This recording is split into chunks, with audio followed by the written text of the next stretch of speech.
פרשה בארבע, אקטואליה בפרשת השבוע, עם הרב אהרון לוי. שלום לכם.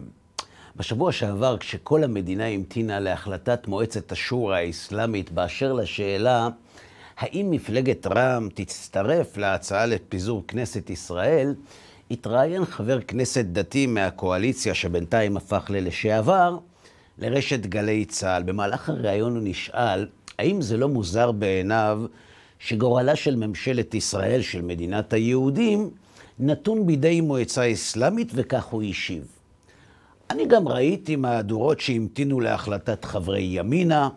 רע"מ זו אחת המפלגות של הקואליציה עם המוסדות שלה, וזה מה שיש. בעבר, כך הסביר החבר כנסת בטוב טעם, היו קואליציות עם מפלגות ומוסדות אחרים, אם זה חברי מרכז ליכוד או מועצת חכמי התורה. בעקבות הדברים פרצה סערה, ובזה אחר זה התראיינו פוליטיקאים שתקפו את חבר הכנסת וטענו שזו חוצפה ושזה ביזוי כבוד התורה, ושההצמדות לכיסא משבשת את דעתם של הפוליטיקאים, ושאיך הוא מעז להשוות את מועצת חכמי התורה למועצת השורא האסלאמית, ועוד מילים חריפות יותר או פחות. את האמת, אני לא מבין. עד שפוליטיקאי סוף סוף מחובר למציאות, גם זה לא בסדר. זה נכון שזה מרגיז, אבל זאת האמת, גם אם היא מרגיזה. כל מי שזוכר את ההמתנה להחלטות מועצת גדולי וחכמי התורה לאורך השנים, ידע לספר שהוא צודק. כמו היום, גם אז כל המדינה חיכתה. גם אז הרוב חיכה למוצא פיהם של מנהיגים דתיים, וגם כעת, רק בהבדל אחד. אז חיכו למנהיגים יהודים, וכעת מחכים למוסלמים. אז חיכו לאחים, וכעת מחכים לכאלה שחלק מחברי הקואליציה ביקשו לפסול מלהתמודד לכנסת בטענה שהם תומכי טרור, וזה כל ההבדל, והוא די גדול. למה גדול? כי זה לא סוד שבמדינת ישראל ישנם שני מיעוטים, החרדים והערבים, ולכן זה טבעי לגמרי שהרוב תמיד יצטרך להמתין למנהיגים הדתיים. וכל הבחירה של הרוב מסתכמת בשאלה לאיזה דתיים להמתין. למנהיגים דתיים שהתלמידים שלהם לא מתגייסים לצבא, אבל מתפללים להצלחתם של חיילי צה"ל, או למנהיגים דתיים שהתלמידים שלהם גם לא מתגייסים לצבא, אבל מתפללים ומייחלים לכישלונם של חיילי צה"ל. לאלו שמכנים את חיילי צה"ל הרוגי מלכות שאין ברייה יכולה לעמוד במחיצתם, או לכאלה שמכנים אותם רוצחים, לכאלה שבחלומם רואים את ארץ ישראל מתוחה מן הפרת עד לים התיכון, או לכאלה שמייצגים את כל מי ומה שרוצים לזרוק אותנו למים שלהם, וזה כל ההבדל, והוא גדול מאוד. למרות שמבחוץ זה אולי דומה. מה שמצחיק בכל הסיפור הוא שמי שקצת מתבונן מגלה שהשמיים פשוט צוחקים, ולוקחים את אלה שהבטיחו הבטחות בהן צדק לטיול מהיר שבו הם לא מפספסים הזדמנות להפר אפילו לא אחת מההבטחות שלהם. הבטיחו לבטל את ההקצבות לחרדים, מקציבים אותם למוסלמים. הבטיחו פוליטיקה חדשה, אבל משתמשים בפוליטיקה הכי ישנה. הבטיחו עם מי לא ישבו, ורק איתם הם יושבים. לכן זה מצחיק. למה? כי הכתובת כתובה על הקיר כבר הרבה זמן, והיא מופיעה בפרשת השבוע. בפרשת בחוקותיי, הקדוש ברוך הוא מלמד את משה על ההנהגה שבה הוא מנהיג את כלל עם ישראל, וכך נאמר בפסוק.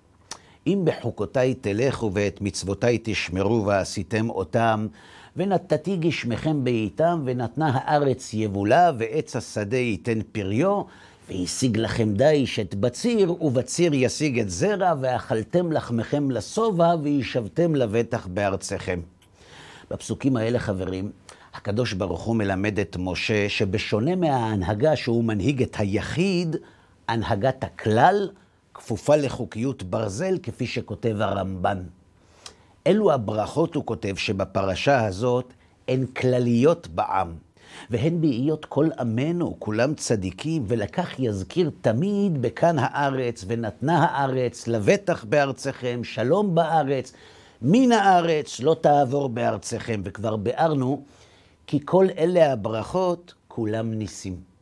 כשהיחיד חותם, מסביר הרמב"ן, אפשר שהוא ייהנה מהצלחה ומאושר למרות שהוא חוטא, וכשהוא מקיים מצוות, אפשר שלמרות זאת הוא יחווה סבל וייסורים למרות שהוא צדיק. מה שיכול לגרום לקטני אמונה להפסיק להאמין בהשגחה פרטית, אבל לעומת זאת, להנהגת כלל האומה, יש כללים ברורים, קבועים ונוקשים. למה?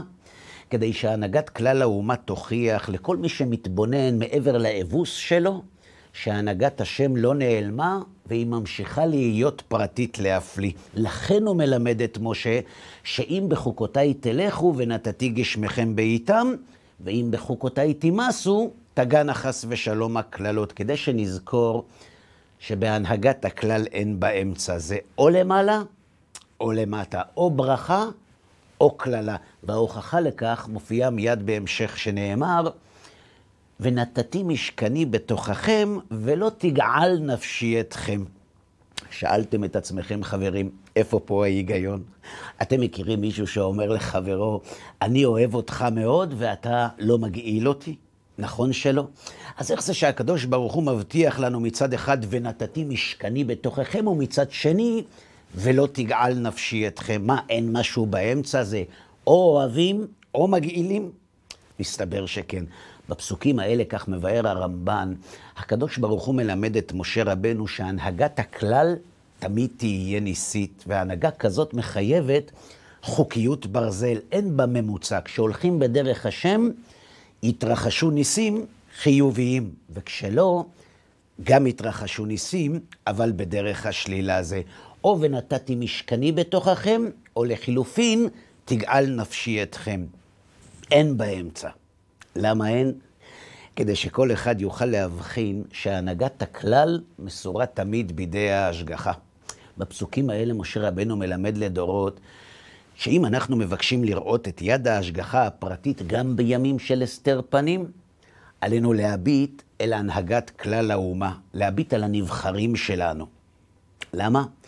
כי שם תמיד יהיה אפשר לראות איך הקדוש ברוך הוא מנהל את עם ישראל, גם אם מנהיגי האומה מתכחשים אליו, וגם אם הם מאוד מאוד ירצו לעשות משהו חדש ואחר.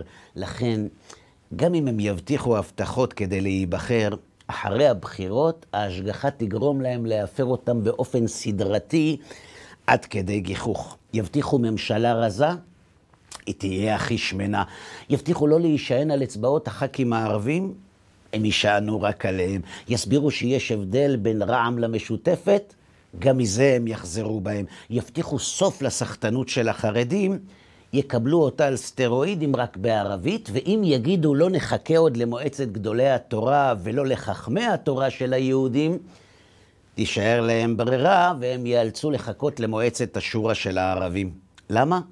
כי התורה מבטיחה שבהנהגת כלל האומה אין וקום זה, או ונתתי משכני בתוככם, או תגעל נפשי אתכם, או שתחכו לחכמי ישראל, או שתחכו לחכמי האסלאם, שמבחוץ זה אולי דומה, אבל מבפנים זה שמיים וארץ. לא רק בגלל שגדולי ישראל מייצגים את היהדות של היהודים שיושבים בממשלה, וחכמי האסלאם לא, אלא בעיקר בגלל התוצאות של הדת שאותה הם מייצגים. בין דת שמקדשת את החיים עד שהיא דוחה את כל המצוות מפניהם, ובין זו שדוחה את החיים מפני הדת. בין זו שהביאה לעולם את לא תרצח ולא תגנוב, ובין זו שעוד לא הביאה. בין אלו שמלטפים בידיים שלהם את אבני הכותל, ובין אלו שכמה עשרות מטרים מעליהם אוחזים באבנים כדי לזרוק עליהם. לכן זה בכל זאת שונה. פרשת השבוע הקדוש ברוך הוא מלמד את משה שהשלום יגיע רק עם ביאת המשיח, ועד אז נצטרך להחליט רק לאיזו מועצה עדיף להמתין, לזו שמקדשת פחות את הארץ ויותר את ישראל, או לזו שמקדשת את הארץ כדי שלא תהיה של ישראל. וזה הדבר הטוב ביותר שהממשלה הזאת בכל זאת עשתה. היא הוכיחה שאי אפשר באמת בלי הדתיים, ורק אילצה אותנו להחליט את מי אנחנו מעדיפים. את מי? את זה נדע בבחירות הבאות. כל טוב לכם. פרשה ב4, אקטואליה בפרשת השבוע, עם הרב אהרון לוי.